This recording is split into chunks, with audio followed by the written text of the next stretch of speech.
everybody, it's Adam Brown, A Brown ESQ, here with an appellate review.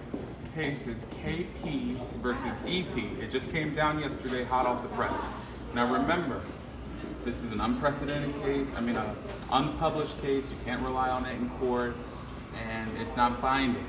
This case is out of Middlesex County. It went up to the appellate division. The appellate division affirmed the decision of the trial court.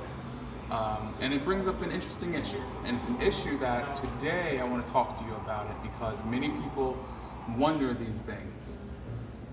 Two things. One, if I have a consent order, can I get out of the consent order for custody? And two, if someone goes to jail or is in prison,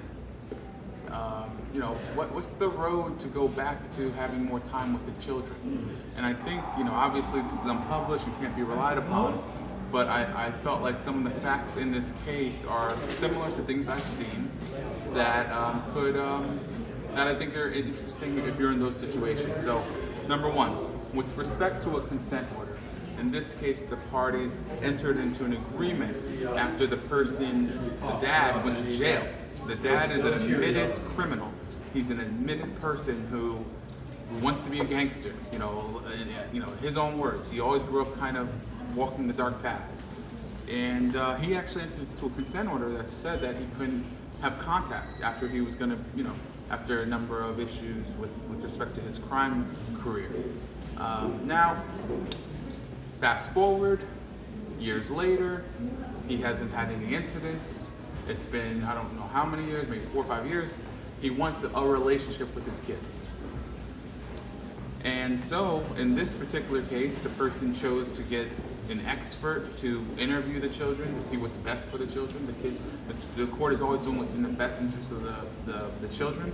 So I think that right there is enough hope that if you are in a situation where you did write on a piece of paper, you can't see your kids, it's a possibility that you can get back in the picture. You just have to be willing to do the correct steps. And in this case, stay out of trouble, maybe get an expert to raise whether or not it'd be best for the kids to see them, see the person again. In this case, the kids had gotten older.